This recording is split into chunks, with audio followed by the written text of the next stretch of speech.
Hi and welcome back to Farmer's Wife Homestead. I'm Stacey and today we've got my husband joining us, Karl. He's going to teach us all about how to cure your own bacon.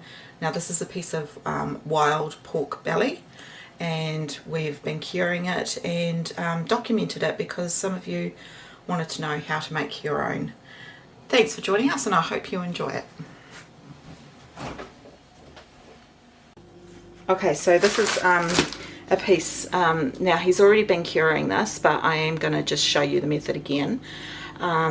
So this has had 3 days of curing with a salt mix, that salt and sugar mix that he makes up. He's naughty for leaving a spoon in there, that will corrode. So he's got a mix here of fine salt, not iodized. So fine salt, black peppercorns, he usually puts a little bit of cinnamon, brown sugar and star anise, but in the powder form.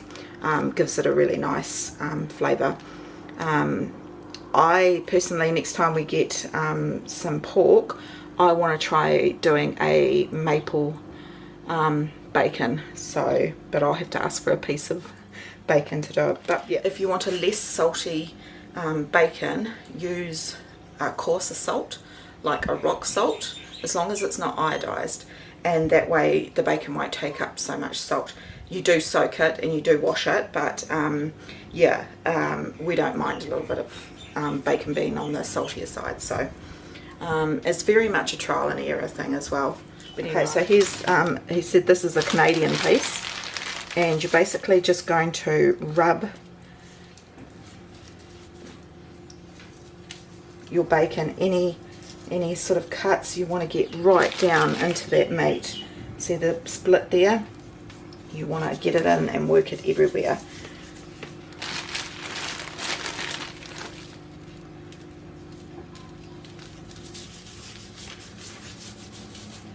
Just work it in, massage it in, and even on the fat side, look at that fat cap. You see that fat cap? So you even want to, you know, both sides. It's really important that you get into those, any splits like that. I'm not going to thoroughly do it because this piece has already been done. So that's the first step. You're just going to salt it, put it in the fridge. Every day turn all the pieces over. And after 3 days I will come back and let you know what to do.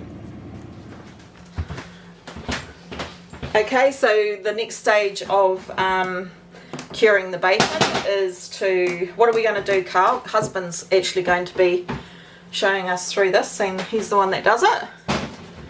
I think he's going to rinse the bacon that has been salted for the past 3 days.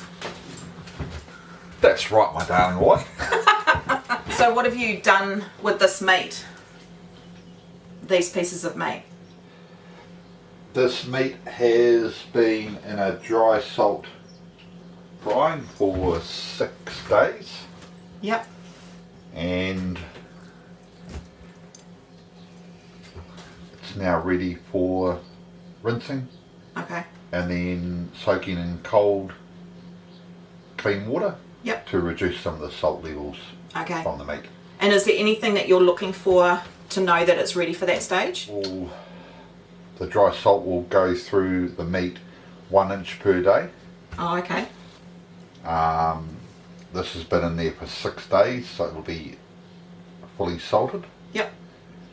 And yeah. All right. We'll rinse it off and soak it. Yep.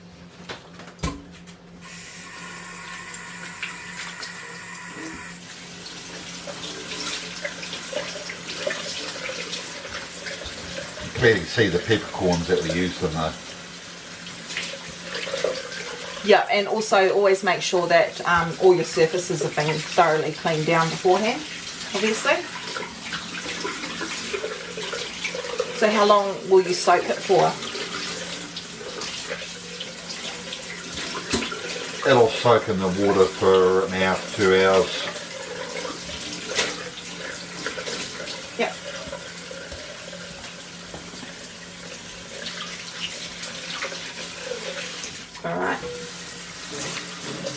So tell me about pink salt, and I know we used it for the first couple of tries, but we don't use it anymore. Can you tell me a bit about pink salt? Yeah, the pink salt's your nitrates, which help enhance the preserving of the meat. They maintain the meat colour. Celery is also high in nitrate too, so some people use celery in their curing. If you're doing a wet cure, you have to use. You can't wet cure without. I don't think you can wet cure without being safely using. You can't wet cure safely. Yeah. Without using the pink salt nitrates. Yeah. I think. Well, that's interesting that celery is a more natural form. Has a more natural form of nitrate. It is nitrate, and but of course nitrates have certain health issues, but they do have health benefits if you are in risk of poorly handling your meat product. Yeah. But it does make the meat go green. The celery. The celery will make it go green, whereas the pink salt or the nitrate will maintain a nice red pink colour, which looks very pretty in the supermarket. Yeah. For sale. Yeah, and that's why your home cured bacon, it will never look the same as the pink stuff that you get at the supermarket, because it's got a lot of basically the baddies, the nitrate in it. It's actually pumped into the meat. Yeah, which increases the volume of the meat. Yeah. And that's why sometimes you get a lot of water released when you're frying up bacon. That just shows you how much water they put into it. So now he's just going to soak that for an hour or two, and then we'll be ready for the next stage. Okay. All right. So sorry. So yeah. Tell me what you do after that first salting. The first salting, the salt will draw the moisture out of the bacon, out of the meat. After 24 hours, when you go back in, you'll tip out the fluid. You'll re-salt the bacon. Yep. And then you'll repeat that for 3 days, up to a week. You can put it in there for a week. Mm-hmm. The salt does increase. The salt levels, it gets more salty.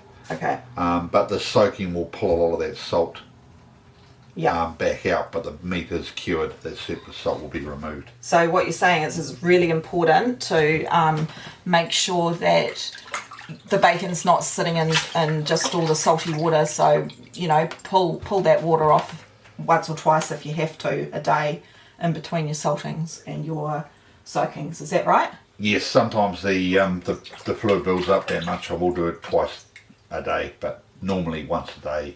Drain the fluid, re-salt the meat, and away you go. It's pretty straightforward. And of course, with any type of preserving, if you have any doubts that it's not right or not safe, just throw it. Don't. Yeah. Don't put yourself at risk. But this process has worked very well for us, and yeah. Karl's been making our bacon for probably, I would say, maybe 4 years. And honestly, the first tries, pretty tough and that. But you have to remember we do use wild pork as well. So that is going to be different than, say, your domestic pork. But just keep going, keep giving it a try, That's how you learn too. Trial and error, and lots of study.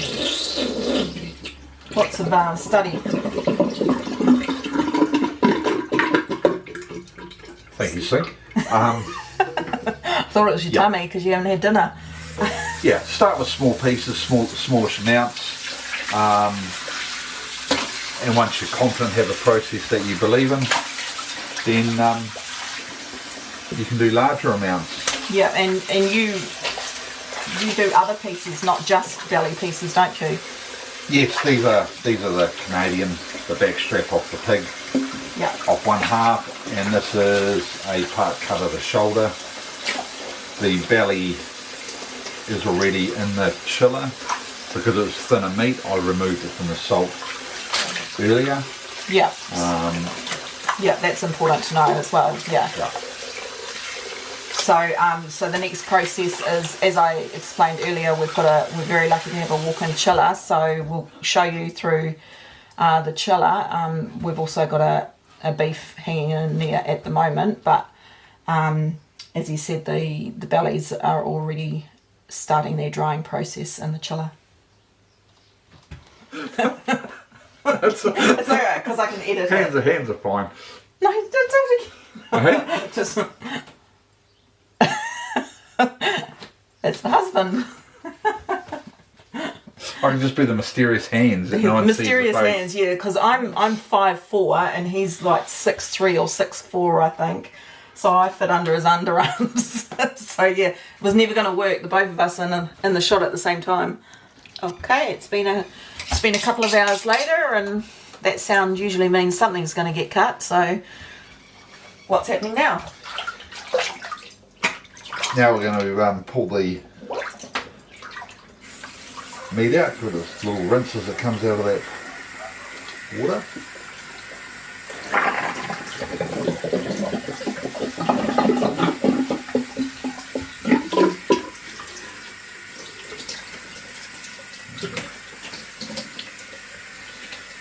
That's looking good. A few days in the chiller, and then we'll get some Karnuka and smoke it up. It'll be great. Yeah. You can see the meat's quite firm after salting. Just bring it up a bit. Oh, sorry. Yeah. You can see the meat's firmed up with the salting. Yeah. So you're going to hang it in the chiller to dry, and what else are you looking for? There's a penicillin. It's called penicillin. It's a penicillin that forms on the outside of the meat, which allows it to absorb the flavours of the smoking. It's the whiteness you see in salami and other preserved goods. Okay. And does it usually just take a couple of days?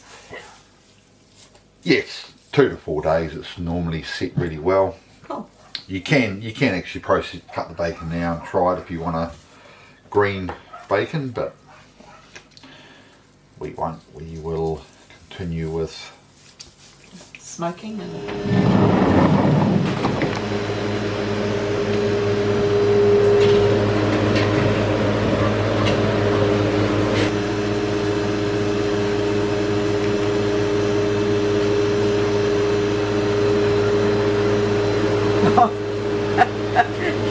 my dinner. Stay for dinner.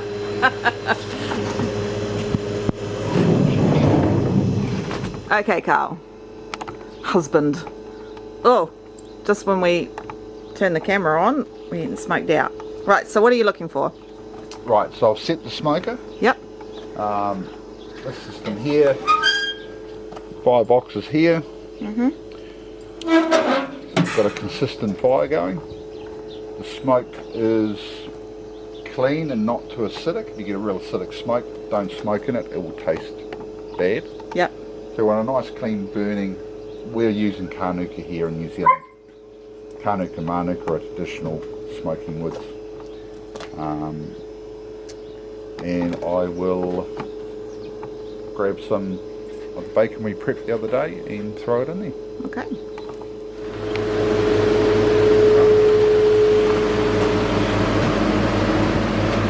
This is some of the bacon. It's just forming a little, almost slimy touch. That's the penicillin forming on the bacon. Okay.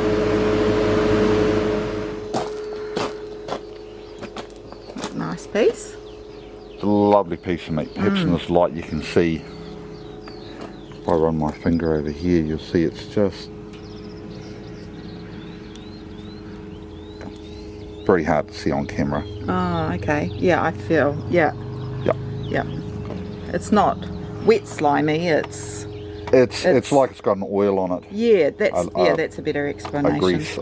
Yep. And that's what holds the flavour to the meat. So we'll put the meat in away from the firebox. I'll just double check that smoke again, that it's not gone acidic. Close down, and then I'll dampen off the fire, so we don't want too much heat. Yep. And how long will you do this process for? This will go in for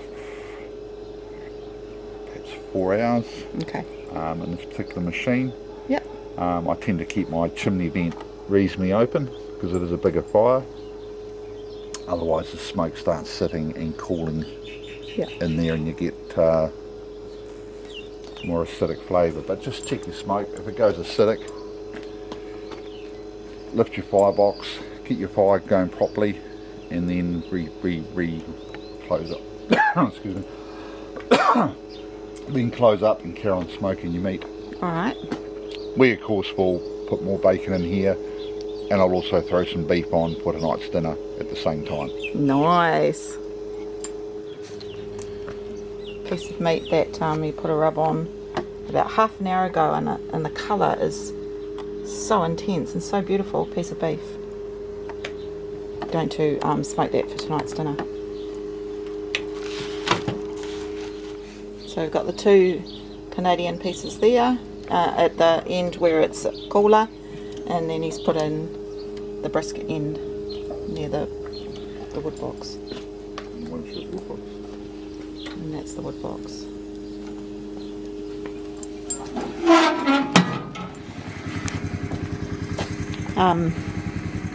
He's actually worked out that the smoker works better for us.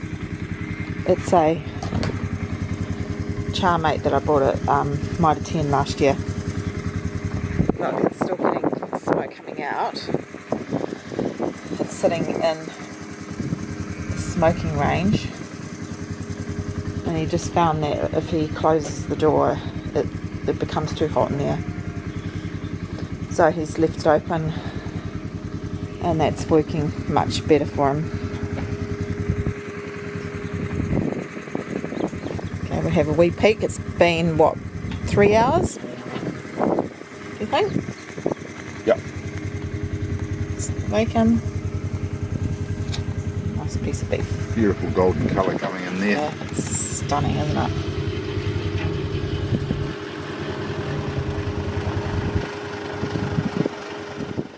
So that's the piece that's smoked. That's a belly piece, is that right? Yep. Yep. Look at the colour now. So he's just going to slice some up, and I'll cook some up for you to have a look. It smells beautiful. Nice hot cast iron pan.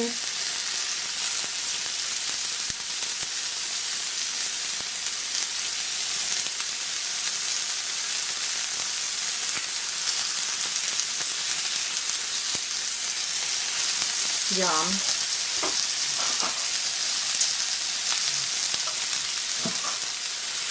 That's the secret, don't overcook it. Turns into rubber.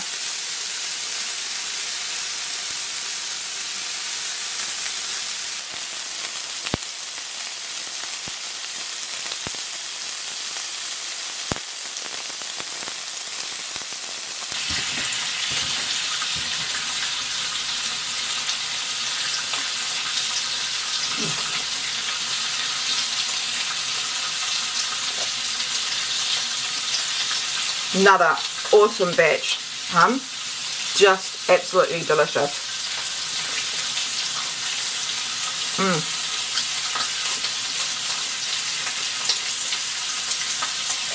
So flavoursome, and you can really get the taste of the smoke. Crispy. Got another batch going.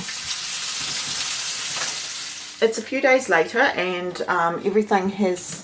We've actually, my husband and I have already filmed all the footage, and now I've just grabbed my food saver machine and my rolls of food saver, well, what will be bags, and we're just going to bag up the bacon. So this is the Canadian cut. of the bacon. So it's got quite a lot more meat on it than the streakier belly side. So yeah, I'm just going to pop it into food saver bags so we can save them in the freezer. So we're just going to do about that size. Okay, scissors.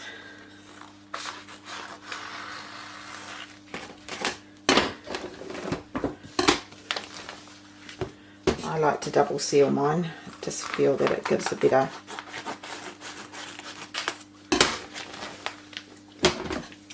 bag at the end of the day, better sealing bag. I just cut that one in half, so you see this one's got quite a lot more meat to it. And now how I have double, can you see? Yeah, you can just see. Bump your edge down. Bit of space. Bag's way too big.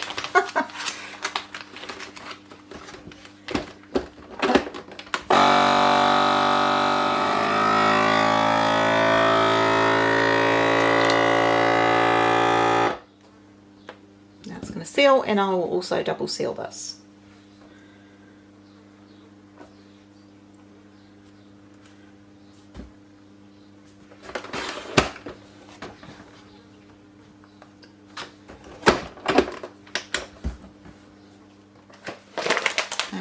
That is how we seal it and preserve it, and it'll be good in the freezer for a very, very long time. So I'd like to also add that cooking the bacon in the air fryer is the best method because it's really quick heat, and as I said before, as I was frying that, the secret is to not fry it too long. If you do, it just gets, you know, a bit hard. And this is wild boar. So, yeah. Incredible. It's, you know, yes, it's a little bit of a process, but it's not that labour intensive. And, yeah, give it a go. And, any questions, please feel free to email us or leave a comment down below. But anyway, I want to thank my husband Karl for helping us learn how to cure our own bacon. Alright, hope to see you on the next one. See ya. Yeah, I want rare footage of you cleaning the sink. Hang on, you actually got to use something. Well, this is clean. I just want bored about it. That's clean. Oh, how's that going to work? You're so tall and I'm short. Okay, you're going to... Well, you only need my hands. No, I know, but it's got to get... Even if I go on that side of you. Stand here, please. All we can see is your tummy. Hold it in. Oh, shit. Cook me some bacon, woman. Oh, we got bacon and beans now. We do. I don't want to be around a campfire with you.